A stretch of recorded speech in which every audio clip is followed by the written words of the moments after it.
There, of course. Hello, everyone, and this is Kenzie Wonderdrift broadcasting today's Female Dota 2 Southeast Asian League Season 5 action.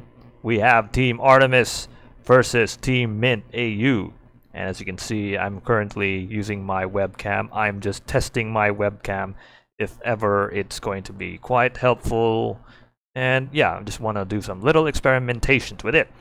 So let's look at the two sides. For Team Artemis, they're actually, these two teams are a mixture of races. For Team Artemis, it's a combination of Singaporeans and Malaysians, and then we have the side of Team Mint. It's a combination of Australians, New Zealand. There's one Malaysian and one Filipina in the lineup.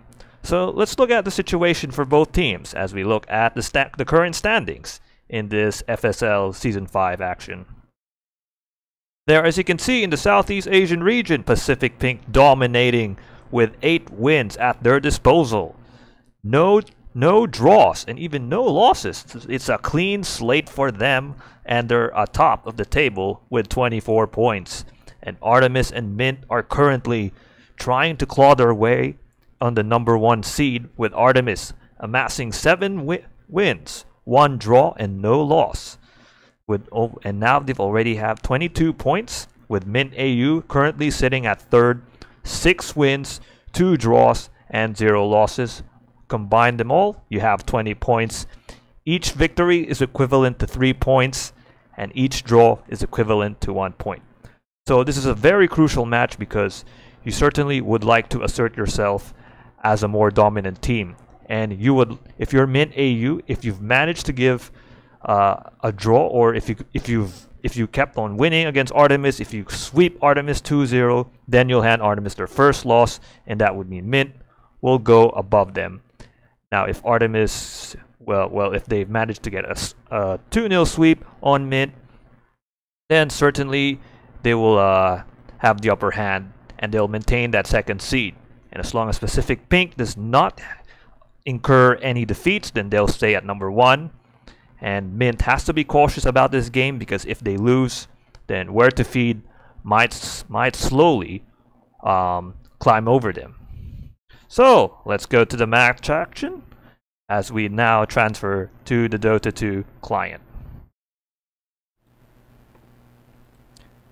Okay, for those of you watching at the Dota TV, you may follow me at twitch.tv/Wonderdrift. Like my Facebook page at www.facebook.com/Wonderdrift. So let's look at the bans for both teams. Not the bans for both teams, but let's just introduce the players. I forgot to introduce them. For Team Artemis, we have Bubbles, Hishiko, Hanabira, Gia, and Kimchi. For Mint AU, Mint stands for Mom, I Need Tangos. We have Aurora, Maps, Chop Mint, Stranger, and Rexa Scarlet. Now let's look at the bans for both teams. For the side of Artemis, they've banned the Earthshaker, they've banned the Spirit Breaker, the Weaver, and the Tinker. So they've banned 2 heroes who could disrupt the roaming supports of their team, which is the Spirit Breaker and the Weaver. And they've banned a hero that could potentially deal devastating effects in team fights, namely the Earthshaker and the Tinker. They're both out of the battlefield. Now for Mint, they've banned their first 3 bans are heroes that would really bode well together. You have the Magnus with the RP combination, combine it with the Doom and the Scorching Fields, and then there's a Lich with the Chain Frost, and that's going to be very devastating to deal with, especially in team fights. And Mint would not like to encounter that situation where they're left with no choice but to suffer from that sort of combination. And then they banned that one hero who's oftentimes used in the professional scene, which is the Night Stalker, normally deployed as a hero to counteract the opposition supports. And the Legion Commander out of the picture as well, and that would be the sort of hero that Mint would be cautious at, because they do not like it when the Legion Commander gets bolsters with a sort of damage outburst. And I think they're trying to... And it's also a good hero to ban because they want to protect their supports, because a duel on the supports would mean the Legion Commander is going to have a fun time in dominating the game. So let's look at the hero selection for both squads. For Artemis, well, they're gonna go for a Nyx Assassin, Mirana, and Silencer. Definitely we're gonna see Mirana mid, or possibly a Silencer mid, but most likely Silencer will be the sort of supporting hero. Nyx Assassin might be deployed at position 3 or position 4, depending on what role will he be. Will he be the sort of guy who would try to slow up the top lane, or will he be the sort of person who would pick off roaming supports, and that's what Nyx Assassin does best. Now for mid AU, if you look at their composition, Disruptor, Beastmaster, and Bounty Hunter, you have a hero that sort of potentially could negate roaming supports, which is a Bounty Hunter, and a Disruptor who could, well, the name speaks for itself. When you have a Disruptor, it has the ability to negate one major threat in the side of Artemis. It's also used to, yeah, if you look at it, Mirana is very versatile in terms of mobility, especially with the leap, so you want to have that Disruptor to make sure that the Mirana doesn't live and tell her tales of survival. And it's a good combination, the Disruptor and the Beastmaster. I mean, you could pick off one hero, and the Silencer is the ideal target, because you certainly would not like to encounter that sort of a combination brought in by the Global Silence. And then once the Global Silence is gone, you could execute a team fight, and I think that's what Mint are trying to do with this sort of combination, Beastmaster, Disruptor. I think they should look into that. Okay, sorry about that. I was just fixing the positioning of my computer. Okay, let's going back. Okay, so Terrorblade and Juggernaut, two of the hard carries, have already been deployed in the battlefield. So Juggernaut is going to be, and they're going to be the main late game heroes for both sides. So Terrorblade, yeah, well, she could also be used as a sort of pushing progress for mid AU, because especially once the Terrorblade has the Mantis style, then that's gonna create space for mid to on the laning phase, because with a sort of momentum that Terrorblade possesses in pushing the lanes, then that would leave their mid lane hero as well as their off lane hero to get the necessary momentum needed. So let's see who's going to be Mint's final pick. They're actually saving their final pick for a mid laner, which is very intelligent. They do not like to reveal it yet. So let's see who's it going to be. And the final ban for Mint would have to be the OD. And I think they have to ban the OD because they want to maximize the effectiveness of the Disruptor, because the Invoker gets deployed in the battlefield. The final pick is set. So that's definitely going to be their mid laner. And he actually bodes well with the Disruptor. I mean, in this league, I've seen the combination of the Disruptor and the Invoker. Like, I've seen Analog from Do It Amazing, who she used the Invoker, and her teammate was a Disruptor, and the combination was just lethal in all areas of the map as Centaur Warrunner is deployed in the battlefield. So let's look at Artemis' composition. They're more driven for mobility, with Mirana leaping and the Centaur Warrunner with the ultimate, the Stampede. So they could actually initiate, their initiations are very crucial, because a Moonlight Shadow, combine it with the Stampede, and that's going to create an opening for Artemis. And they actually need this sort of initiation strategy, because you want to slow down the Disruptor. And once the Disruptor is slowed down, because he's a hero that could give space for the Invoker, and he's likewise a hero that actually fits well, not just with the Invoker, but even with the Beastmaster. So I think that's what Artemis are looking into that. So for Mint, you need to be cautious with that approach. I mean, you do have some countermeasures to the Centaur Warrunner skill, such as the Invoker could go for Tornado, and the Disruptor could use the kinetic field as a sort of barrier or shield.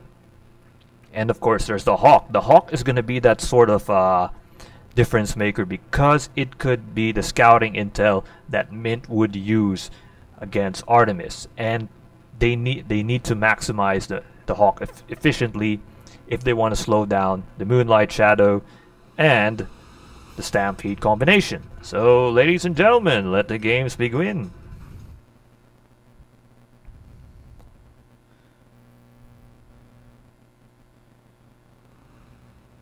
Okay, game stats, lost hits and denies, set. Okay, we have Team Artemis Oh, Invoker activated the Sunstrike, didn't get a kill on the Courier.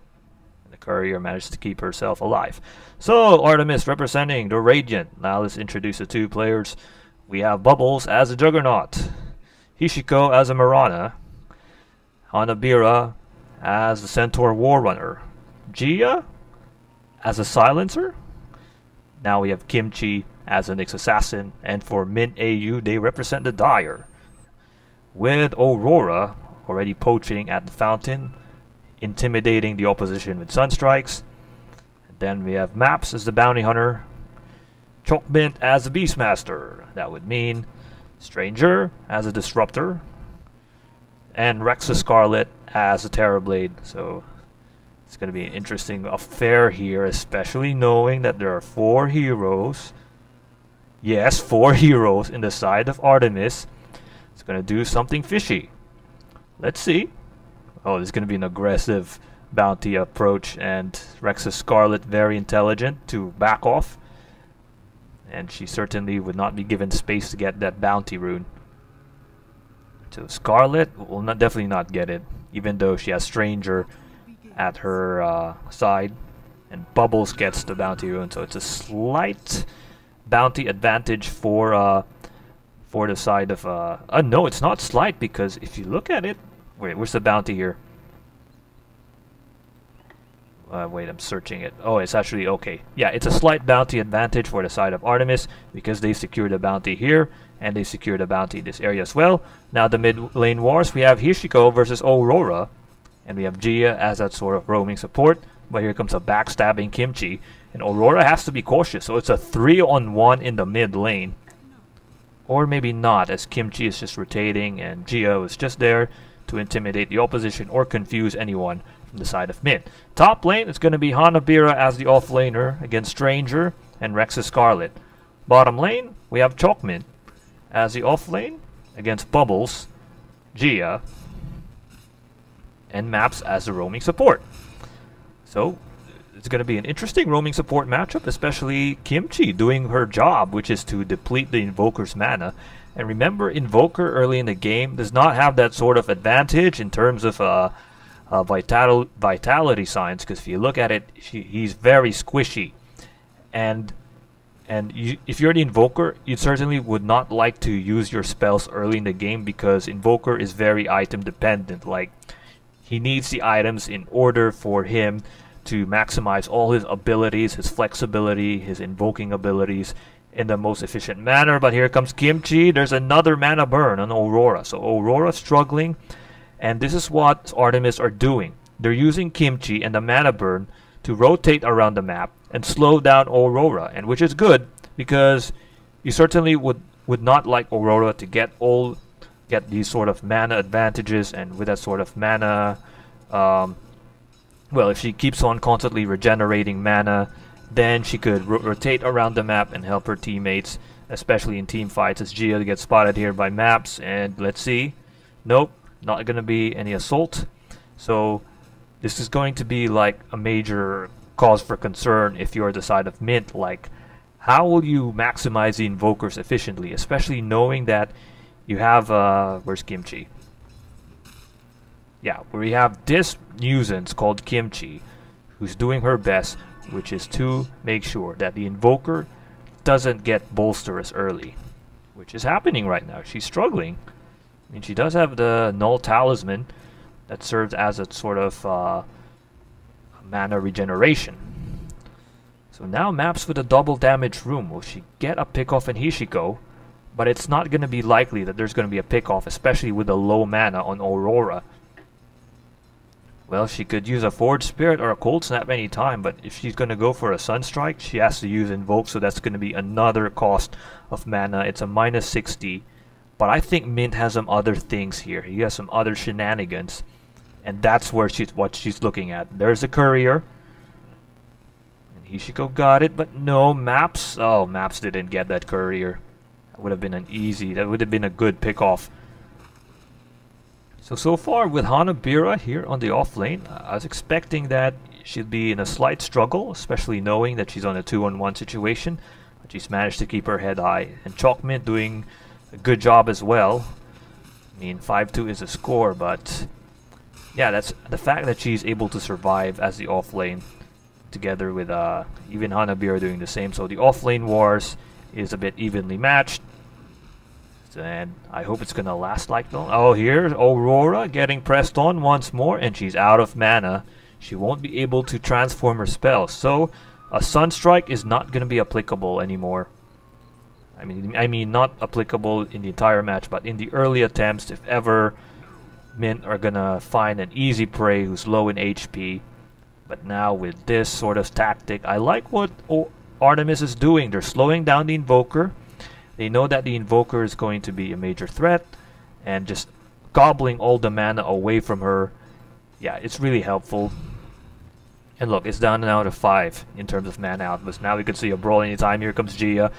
Activates the Silencing Curse to make sure that her team manages to survive and get this important kill. Will she get a kill? Let's see. No, the Disruptor lived, but look at this mid lane. Kimchi and Hishiko, the pressure is too much. They get a kill on Aurora. And Hishiko manages to survive from the skin of her teeth. Let's see what Maps has to find here. But certainly she won't get a kill on Hishiko, because Hishiko has managed to go back in the base. And now you can see the pressure from both teams. First blood already been declared by Artemis, and Mint AU, they tried to pressure the top lane. They nearly got a kill in Hanabira. Gia's heroics are just important now. Let's see here. Now Aurora, well, she desperately needs Mint support right now, especially knowing that her mana is slowly getting depleted. And Map so far, I think she should try and venture in the mid lane. Though it's not ideal that Bounty Hunter would be deployed at the mid lane most of the time, because it reveals his positioning. Normally, the Disruptor would be the important roaming support. Bounty Hunter would just roam around the map. As you can see here, the pressure on Aurora is going to be quite devastating for her. And well, she does have managed to regenerate her mana, all because of the fountain. But I think it's going to be enough, especially with the pressure of Kimchi. Now Chalkman going aggressive on Bubbles, and there's the roar on Bubbles. Bubbles is in a lot of trouble. There's no way for her to live, even because her mana is already relatively low. Now Maps is going to run away. Let's see. Oh, she's going to run away. She's going to live. Good luck with her. Now Hishiko and Aurora, wow, Hishiko dominating. 31-14 is a stat line compared to 16-10. Now the top lane, Hanabira with the stun on Rexa Scarlet. Doesn't get the slow on Hanabira. The kinetic field misses, but Hanabira still gonna get pressed on. It's just that the timing of the kinetic field was a bit off. Hanabira manages to escape. So Maps already slowed down there by Gia. But that kill on Bubbles is very important, because it limits the... Oh, Beastmaster has paused the game. And of course this Hawk is going to be a difference maker in making sure that this combination of Hishiko... Okay, lagging. Okay, so Chalkman was lagging. Okay, let's go back. So like what I said early in the draft phase, this Hawk is going to be very important in making sure that Mint AU could counteract this combination of the MLS and the Stampede, which could eventually start a team fight and obliterate anyone in the roster. Now what can Aurora do? She's already level 6, and she's constantly getting pressed on. She already bought her Ring of Basilisk and her Null Talisman, which would be very helpful, especially with the pressure coming from Kimchi. So hopefully we're gonna see Aurora more confident in the laning phase in the mid lane, and she could capitalize her skills, although not yet in the highest peak because of this Kimchi, the pressure she causes. Perhaps let's not... Okay, what else could I describe? Not at the highest peak, maybe at the plateau level. Now for Stranger, well, so far with Rexa Scarlet, I mean, they've done a good job in the top lane, dominating it 28-17, compared to Hanabira with 16-5.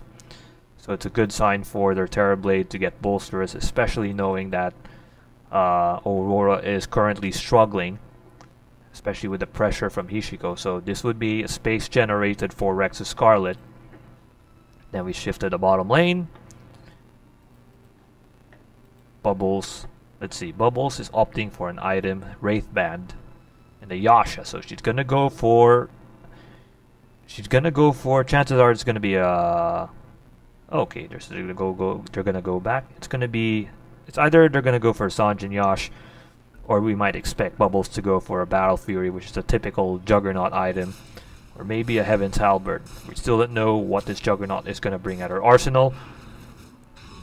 But here, look at this Aurora getting stunned in there. There's the Impale Aurora. Can she run away? Can she run away? There's a Sunstrike to keep herself alive, but it doesn't keep herself alive. Even though she will activate it, she's still going to die. And she's going to do it in the most vain of all manner. And poof, disappeared she goes. And Maps couldn't do anything there because Bounty Hunter is still level 3. And she doesn't have that sort of tankiness against of course, the Nyx Assassin, which is a very tough hero to go against.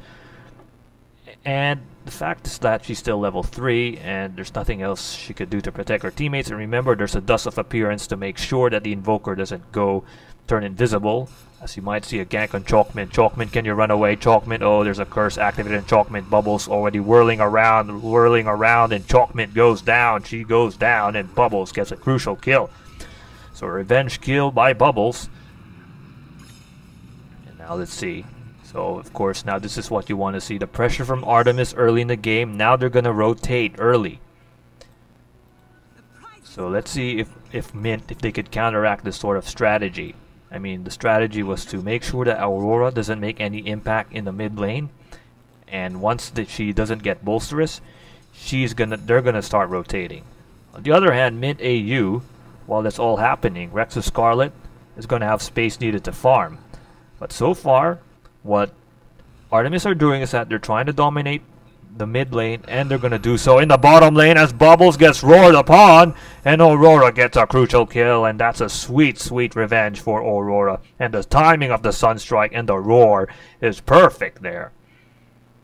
And that's what you want to see for Team Mint, and I think that's going to be an interesting combination. So we have the Stampede combined with the MLS versus the roar, the Sunstrike, Disruptors, and the Chaos Meteor. Well, of course, there are a lot of arsenals in the side of Mint in terms of abilities and spells, but don't worry, there's always a silencer to make sure that the Invoker's impact is overly negated.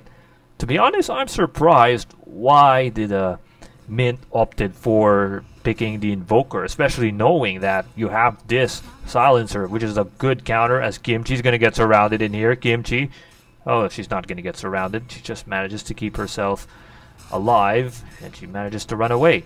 But, you know, like what I said, Silencer is a perfect counter to the Invoker. And the fact is that the Invoker is being slowed down by Kimchi. And then you combine it with Gia with the ultimate. This isn't really the sort of game that Mint will, I have to say, will dominate, especially knowing that their Invoker is completely stifled here with this sort of combination. So it's a surprising pick for Mint. I mean, yes, they do have the countermeasures, but here's the thing. I mean, the Disruptor, she has to do something here to make sure that the Silencer's ultimate will not go in effect. And she has to time it perfectly where she doesn't get caught by that ultimate, I mean by the glimpse back. As you can see, Rexus Scarlet caught in no man's land, and here's the roar and by Chalkmint, a single Sunder, and that's what's happening. Now this could be the sort of assault for Team Mint. They're gonna chase on Hanabira. Did Hanabira use a Stampede? Yes, she did use a Stampede. Hishiko calls in the Meteor, the stars to fall down to make sure to give some damage on the side of Mint. But still, there are no kills and no deaths for both teams during that bottom assault. Now let's see mid lane Gia against Aurora, which there's definitely is going to be an advantage by Aurora because of the level gap. But Gia, well, the Silencer is a perfect combination. So like what I said earlier, it boils down to how Stranger would time her glimpse back and the static and kinetic field, and the ideal target would be the Silencer to maximize the effectiveness of the Invoker. Although the thing is, there's always a Nyx Assassin who could slow down the Invoker as well. Because of the mana burn, she could turn invisible, and there's a Spy Carapace to negate all the magical damage from the Invoker. So it's going to be a confusing situation for Mint. Like, yes, you do have to time your glimpse back, but who's the perfect target for you in your opinion? I mean, yeah, Nyx is there, a major threat, and there's also a Silencer, another major threat. So if you're the Invoker, you need to get the necessary items fast, like really fast. I mean, that's why if you look at it, Aurora's gonna go for a Hand of Midas because she wants to maximize the Invokers efficiently. And if you want to do so, you have to get the necessary items that give survivability, as there's Stranger getting caught in the middle of no man's land, and there's Aurora caught on Kimchi. Now this could be a death on Gia, all thanks to the Sunstrike and the timing there by Stranger to activate the static and kinetic field to slow down the opposition. And look at that, she uses a glimpse back on Hanabira. Now Chalkmint gonna get assaulted by the Omnis Slash, and she goes down, and Kimchi might go down, and she does go down by Chalkmint. Oh, that control on that creature, that fell bear there, and it did get a revenge kill on Kimchi. But you lost your offlaner, which is not a good news. And the roaming on the other hand, if you're Artemis, you lost your 2 roaming supports. So I think it's an evenly matched trade-off. It's a 2-into-1 situation. 2 roaming supports gone, and your offlaner gone. So it's a fair trade for both teams. Although it would have been fairer if it was an offlane for an offlane.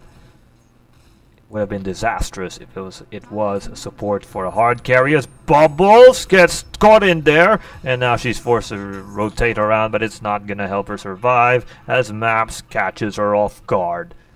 And that's timing of the Sunstrike, and I think that's what the Invoker is relying on. Aurora is relying on those Sunstrikes to make sure that she can use her spells to obliterate anyone from her path. As Hishiko, let's see, she doesn't have that sort of mana, but Stranger being very cautious, knowing that the sort of mobility and the invisibility caused by Kimchi could provide a nuisance, as Rexa Scarlet's gonna get caught. Rexa, run. Yeah, she's forced to run, but Kimchi would not like to engage Rexa Scarlet unless if she has backup, because of the fact that the Sunder could be very, very devastating. Although she could activate the Spike Carapace. Okay, there's the Assault, and the Mana Burn combined it with the Impale, but Kimchi doesn't have any follow-up. She needs the reinforcements because the Sunder could slow her down.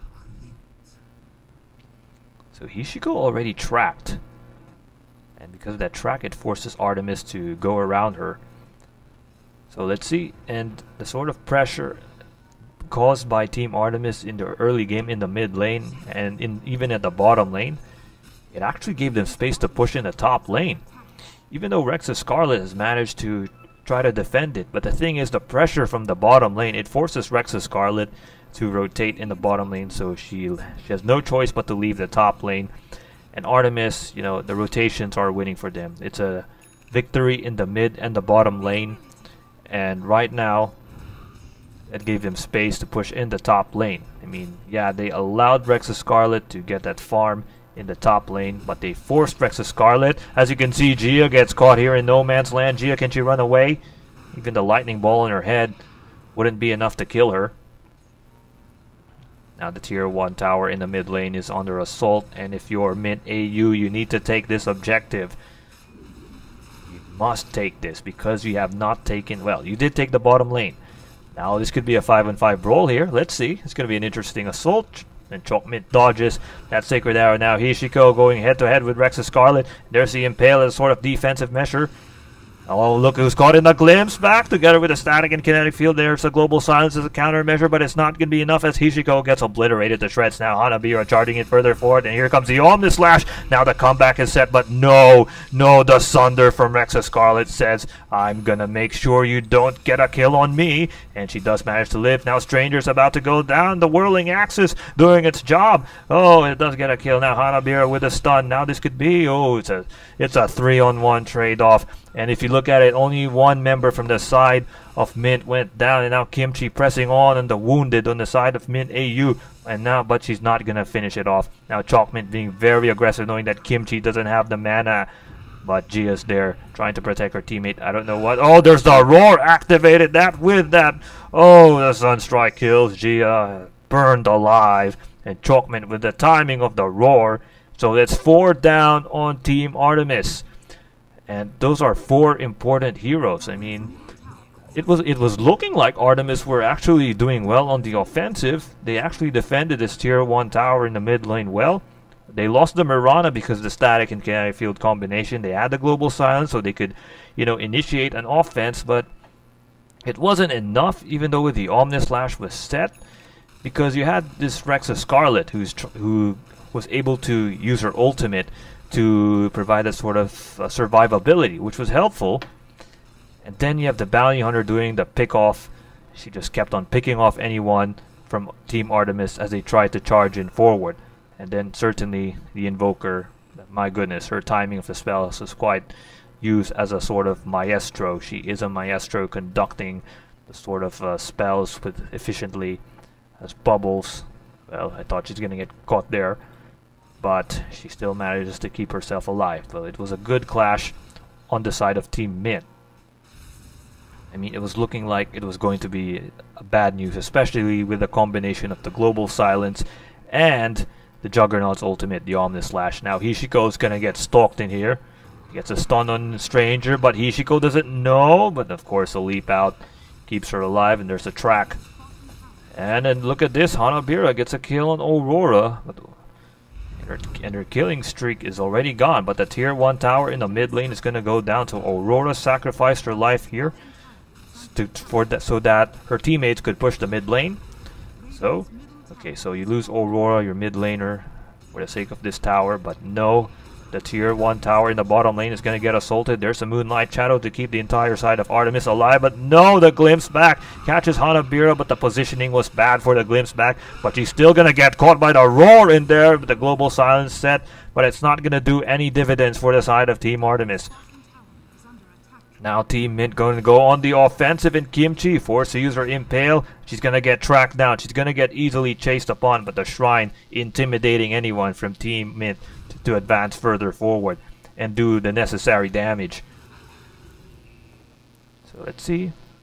So okay, yes they secured the tier 1 tower in the mid area. They nearly lost the tier 1 tower in the bottom lane, and I think they should destroy that tier 1 tower just to deny the gold advantage on Team Artemis. So Aurora sacrificed her life for the sake of the team getting this, but the fact is that this tower is about to fall down. Now you could see a brawl anytime here in the bottom lane. Maps positioning herself. Rexa and Chokmint likewise doing the same. Here's a Stampede. Who's going to be the first target? I mean, a single roar from Chokmint will definitely slow down that Stampede combination. And they've managed to live and tell the tale of how they survived. Now Gia in the mid lane all by herself farming, and Aurora rotating in the top lane. She desperately needs her items. She's gonna go for an Aghanim Scepter, which would be necessary to make sure that she'd maximize her invoking skills. I mean, that would decrease the cooldown of her invoke. Now this tier 1 tower in the bottom lane. I'm surprised. Okay, finally they've denied it. Now I think they're going to go on the offensive, especially knowing that the Sacred Arrow has revealed Hishiko's position. Will they go offensive? Let's see. Okay, now they're going to go offensive. Look at the smoke gank. Okay, it's going to be so sneaky, and the Hawk. The Hawk is leading the way. Who's going to be? I'm interested what the Hawk has to offer. Oh, look at this. Oh, Hanabira gets caught in the middle of nowhere. And there's the Roar, and Hanabira combined it with the Sunstrike and a kinetic field combination. And poof, she goes down.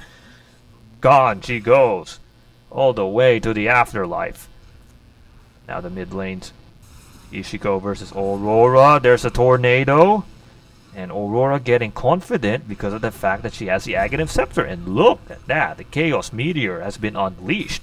This time on the creeps, and Aurora's like, yeah, I'm just gonna intimidate anyone from the opposition, and that's what I'm doing. Now the tier 2 tower in the bottom lane is gonna get exposed. Hishiko has already activated the Moonlight Shadow. There's a Curse by Gia, provide that sort of space needed as a defensive stance.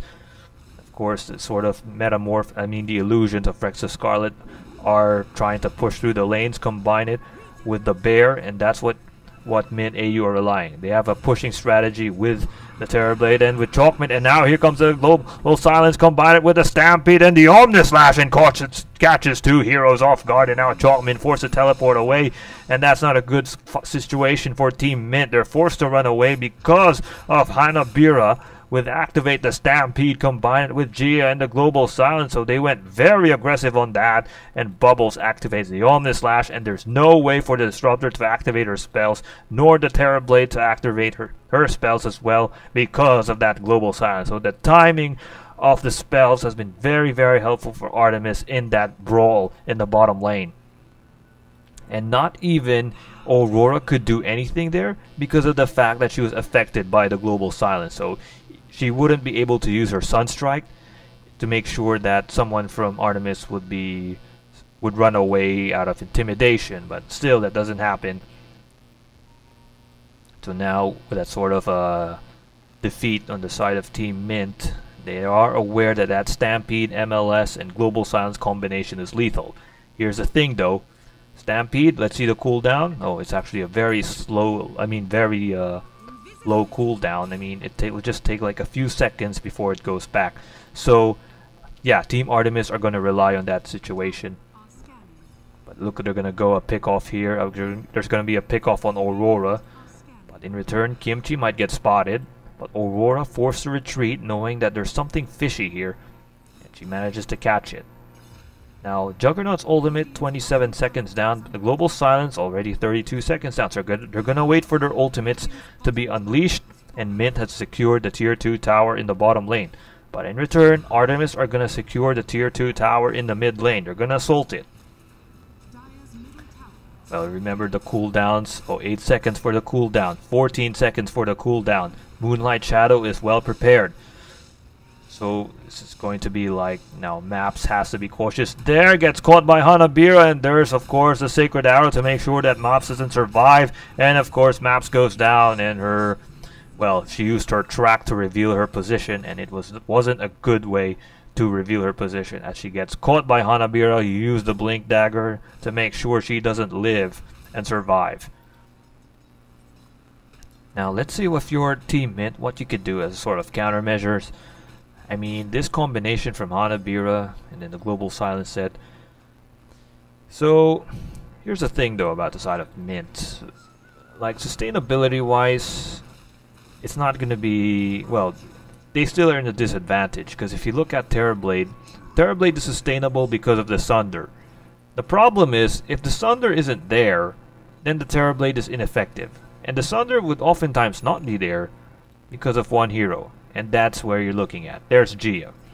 So as you can see here, Aurora gets caught in there. There's the Impale. There's a stun activated, and now Aurora's gonna get blocked off. Forced to use a tornado. Can she run away? There's an ice wall to make sure she lives, and she does live. So the timing of her spells were very, very important for Aurora to make sure that she lives. Now they're going to go to chase on Hanabira. Hanabira caught in no man's land. There's a track and there's a stun to make sure she survives. But no, the track keeps her seen, and she's going to get caught in the kinetic field. Okay, will she able to run away, Hanabira? No, she doesn't. And that's an important kill on the lone initiator. Not the lone initiator, but the crucial initiator on Team Artemis. Okay, so what was I talking about? Okay, I was talking about, Gia being that sort of nuisance on the side of Terrorblade, and Terrorblade is that sort of sustainability option for Team Mint. But however, like what I said, she wouldn't be sustainable without the Sunder, and the Juggernaut could easily kill her. And this is going to be like a cause for concern for Mint. Like, you don't have sustainability, and it becomes worse when the Global Silence is activated, and there's no way, the Global Silence, combine it with the Omnislash, and there's absolutely no way for you to survive and keep your head up above in front of team fights. So here's what you do if you're a Mint. Like, you have to time yourselves, you have to time your assaults in the most careful of all manner. Like, if the Global Silence is set, you must retreat no matter what happens. Because you won't be able to survive in terms of right click damage I mean, Rex's Scarlet, yeah, she's gonna go for a Dragon Lance and Manta Style to give her damage, but it's just plus 10. She needs more damage if they want to go on a 5-5 assault on the Global Silence. But it's not gonna be like what I said earlier. Plus 10 damage is not gonna be enough. Let's see your other right-click options. They don't have right-click options if you're Team Mint. I mean, your only right-clicker is Terrorblade.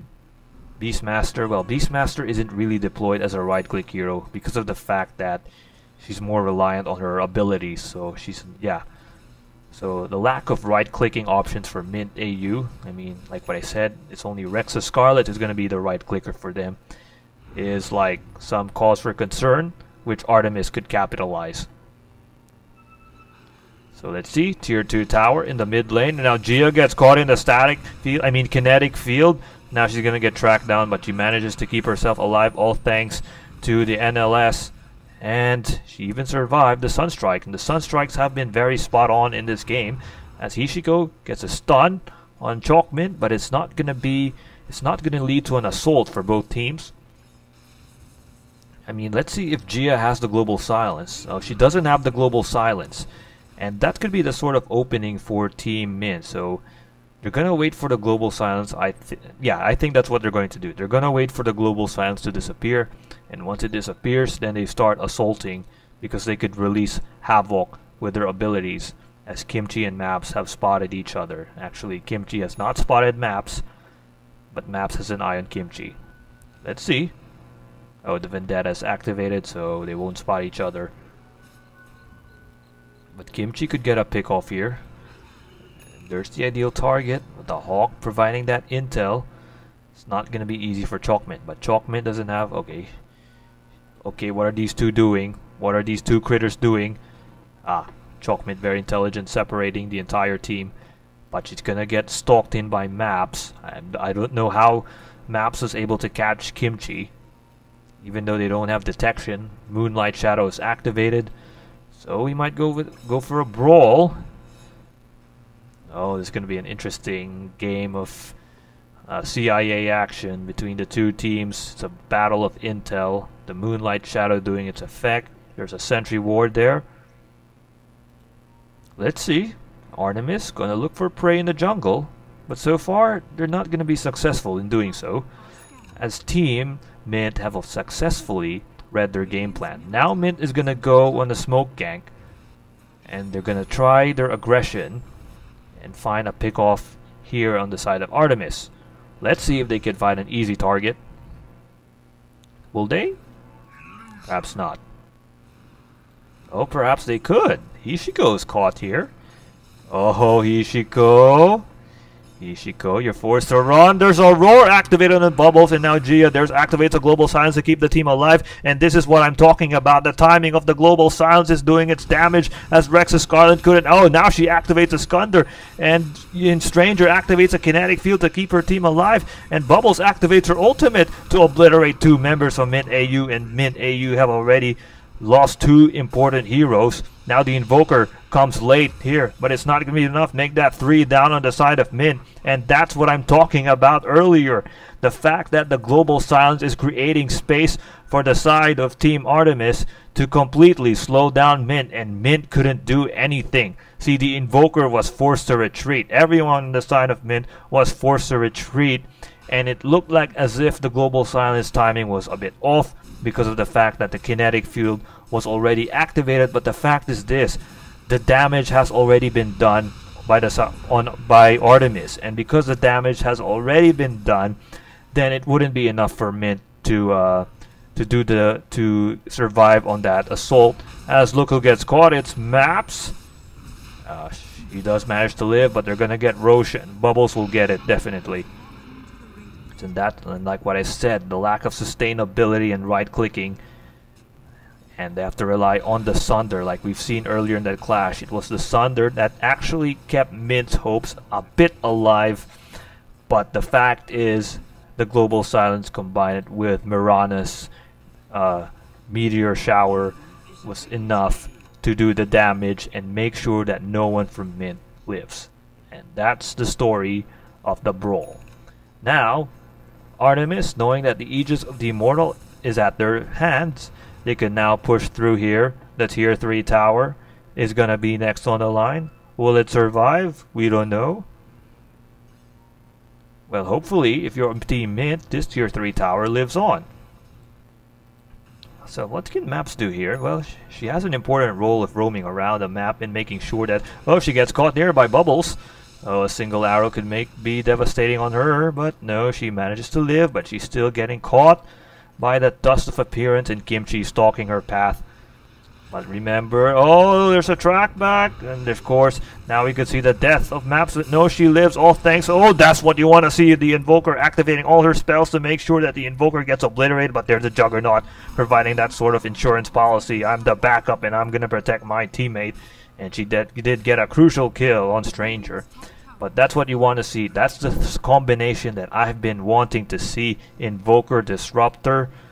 And of course, the Beastmaster wasn't there. In fact, she was pushing here in the bottom lane, and now she manages to get a roar on Hishiko. So Hishiko couldn't even make any effect because of the fact that she was stunned. So here's what Mint are doing. They knew that they wouldn't be able to live in terms of team fights as Lugu gets caught. It's Gia. Sorry, because the Deafening Blast was just enough to make sure that the term Silencer is non-existent. Deafening? Yes, it's deafening and loud, and it will destroy your ears. And Silencer is gone. So here's the thing. Mint knew that 5-on-5, they're going to struggle. So what they're going to do is they're going to go on a split push. And they have the options for a split push. You have the Invoker, who could summon his assailants to do the job.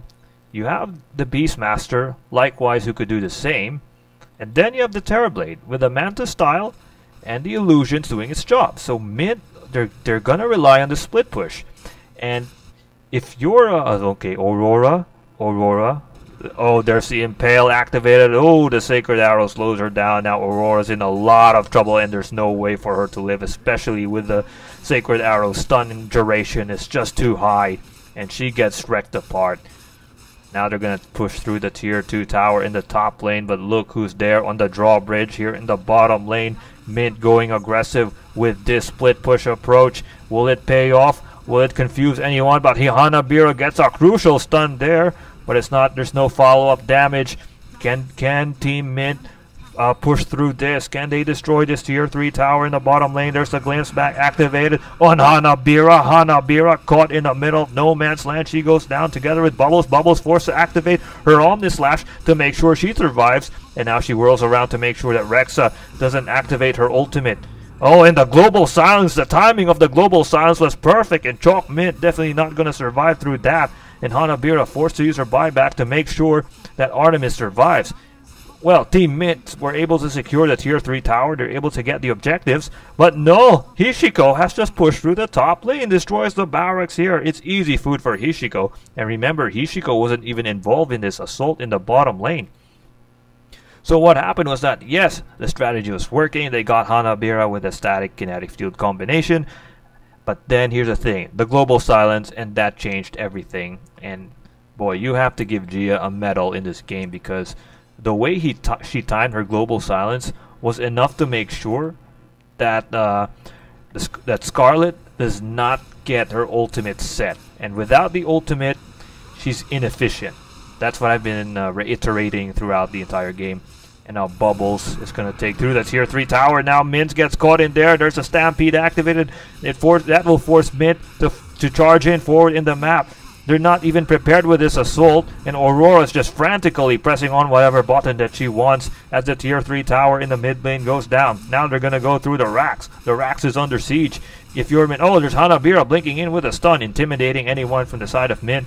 But here's a static and kinetic field, a sort of space creation needed. And now, of course, they secure the racks if you're Team Artemis, which is a good. And they weren't able to lose a single hero down, but Hishiko might go down in here. Can Hishiko go down? Yes, she does go down. Now they're going to set their sights on Hanabira. Mint's going to chase on Hanabira. Hanabira. Oh, she blinks out and she lives. Oh, let's see. Oh, no stun. No stun. The roar was not even set. And of course, she's located in the high ground where no one else could see her. And boy, that was a crucial kill. Oh, they destroyed the 2 racks, so Hishiko sacrificing her life to make sure that Team Artemis secures his 2 racks area. They secured the racks here in the top area, in the mid area as well. Now they're gonna try and knock through the bottom area. It's all exposed. So the split push strategy, it's not working. So if you're Mint, what other options you have? Now you have the BKB on Aurora, but the thing is, if the global silence is set even before the BKB is activated, then Invoker is utterly, let's just say she's not gonna do any damage at all.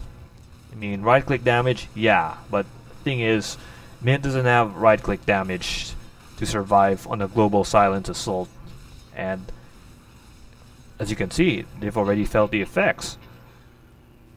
I mean, what other options can they do here? I think they don't have, well, in my opinion, the only thing they could do is rely on Maps, and Maps has to roam around the map and find easy prey. And so far, she's not really, how do you describe it? She's not really doing okay as a bounty hunter. I mean, compare her to Kimchi. Kimchi has done her job, especially in the early game. And look at this, she's gonna get a kill on Stranger. Stranger's in a lot of trouble, but of course she couldn't even run away, but she'd get caught by the roar. Now she's gonna get obliterated, and she does go down. Now Maps is there. Can she save her teammate? She couldn't do anything. There's Hanabira, activate her ultimate, and the global silence by Hishiko and Rexa Scarlet. Now that she's used her ultimate, she wouldn't be able to sustain in this team fight. Now Dizzy Invoker coming to the rescue. Tornado EMP combination doing that damage combined with the Chaos Meteor. Will there be a follow-up? Gia goes down, gets obliterated to shreds, and they even get a kill on Hishiko. So that's what Mint need to do. They have that was a mistake on the side of Artemis, and Mint just capitalized on that. So Mint, in order for them to win this game, they have to capitalize on the mistakes of Team Artemis, which they did in that clash, but they have to do some other factors as well. One, they need the pick-off. They need to get these pick-offs, and Maps, that's going to be her job. Together with Chalk Mint, they're going to be the pick-off team. And right now, as you can see, Team Mint are going to go for a split push because they desperately need to get momentum by destroying the objectives. Surprisingly, they're not aiming for the bottom lane, because if you look at it, the bottom lane is easily exposed, especially knowing that the tier 3 tower is gone. But of course, I think Artemis have read the game plan, and Mint are gonna try and push through the bottom lane. Will definitely defend it with all their hearts, with all their lives. So Team Mint will be like, okay, let's just push the top lane and make sure that we could secure it. As Kimchi, okay, let's see what Kimchi is going to do here. She's going to get a target. Oh, Rexa Scarlet. She finds Rexa Scarlet. Oh, okay. The stalking on Rexa Scarlet. This is going to be interesting. And there's Chalkmin. So the intel has been revealed. The satellite is already set on Rexa Scarlet. Rexa? Rexa? Do you have anything else to offer? Oh, Kimchi is quite there. Oh, she's very aggressive on Rexa. But she's not going to go overly aggressive. She's invisible anyway. Now there's Chalkman, and she gets caught in the middle of no man's land. And here comes the reinforcement, and Chalkman gets obliterated to shreds. She activated the roar to keep herself alive, but it's not going to be enough. And that was a crucial pick-off and a major mistake on the side of Mint. Now Team Artemis could capitalize on that, as Aurora is going to try her best to push on the bottom lane with these forged spirits. But Maps stalking here in the top lane, but here's the thing though, Bounty Hunter isn't the sort of hero that could push lanes with efficiently. So she's going to be there providing intel, but not going to be the sort of hiding through the tree lines and then farming through these creeps. He's not that sort of hero, so certainly he's not going to venture in through that. Now Gia and Bubbles, they're going to stick together here, and they're going to look for potential prey, maybe trying to stalk on the Roche pit. Now Rexa Scarlet gets caught one more time by Kimchi, and here comes Hishiko doing what she does best. There's a Sacred Arrow, and a Global Silence activated to make sure that Rexa Scarlet doesn't live. And she doesn't live anyway, and the timing of that Global Silence, the fact that it was activated before the Terrorblade, before Rexa Scarlet could activate her Sunder, and it was done efficiently. Now Map's trying to push here in the top lane. Very unorthodox that the Bounty Hunter is pushing. because we don't normally see the bounty hunter doing this sort of rat strategy. Terrorblade, yeah, I understand. We see a Terrorblade rat, even a Beastmaster rat, but bounty hunter? Well, I don't normally see that, but of course if you're mint, you're desperate to get the objectives, and you're desperate to try to claw your way in this game, as this Roche Pit is going to get assaulted by Artemis. Now Bubbles will definitely get this, no doubt about that. Yep. Yeah, she's going to get it. And Hanabira has a cheese, right? Or Hishigo. Yeah, Hishigo has a cheese. So what can Artemis do here? They have to make a final stand. Can they do so? Lincoln Sphere is on the Invoker, but it's not going to provide them some right-click damage, minus the Alacrity. But still, the Global Silence will definitely make sure the Alacrity doesn't live. As you can see here, Chalkmint gets caught in the middle of no man's land. There's a stun, and Chalkmint with that sort of firepower that she's dealing against, there's no way she could live through that. That was like a 4-on-1 situation. And Bubbles has illusions to make it a 6-on-1 situation. So now Aurora trying to claw her way in the top lane. But with, well, they've lost their secondary option for pushing, which is a Beastmaster. So Artemis will be like, okay, things are going to go easy for us here in the bottom lane, now that our major threat, which is the Beastmaster, is gone. And now she's forced to use the buyback, and Aurora going to teleport in the top lane. There's a tornado, not going to find any targets. It's going to be a game of cat and mouse here in the bottom lane. Who's going to win this game? It's going to be interesting. So Mint on the defensive, Artemis on the offensive. Oh, Ishiko gets a target, but she's not going to go very aggressive yet. So, a game of cat and mouse. And Bubbles just whirling around, taunting anyone from Team Mint to charge in front of her. But the charge is not yet there. Now who's going to get caught here? Hanabira gets caught by the ice wall, and this is what you want to see, the space creation. But here comes the aggressiveness of the Juggernaut doing his work. And now Team Artemis saying, we're going to finish you off. We're going to finish you off. And the Global Silence activated to provide that sort of countermeasures. But the BKB making sure that team, oh my goodness gracious, that nearly caught anyone from Team Artemis. But Team Artemis very intelligent, and now the countermeasures have been set. And I like what Artemis did in that clash. They activated the Global Silence, but then when the BKBs have been unleashed from the Global Silence, Artemis said, we're going to retreat first. We're going to wait for these BKBs to run out. And when they run out, they went very aggressive on. It was like a fake forward and then a fake back, and now they're going to charge on forward. They're going to get on Aurora. There's a buyback by Maps. Maps won't be able to do a lot because he doesn't have that sort of damage items, and her survivability skills are very low as of this moment. Well, minus the Guardian Greaves, but it's still not going to be enough. And Kimchi just positioning herself, Boros herself. As you can see here, a brawl is set here in near the fountain area, and of course there's a tornado combined with the EMP and the meteor strike. Oh, that's 2 on Aurora. Activates a meteor twice in a row. Oh, this could be, that's a 5-man, but no, it's not going to hit any targets. Too late for the Invoker. Wouldn't be able to find any targets. Now Hishiko going very aggressive there. Of course, Stranger activates the static and kinetic field, but it's not going to be enough. And if GG, well played, and Mint forced to surrender as Artemis has been declared as a victor. Game number 1, Artemis 27-20 is the score with a 20k net worth lead. And my name is Kenzie Wonderdrift. Don't go out. There's still game number 2.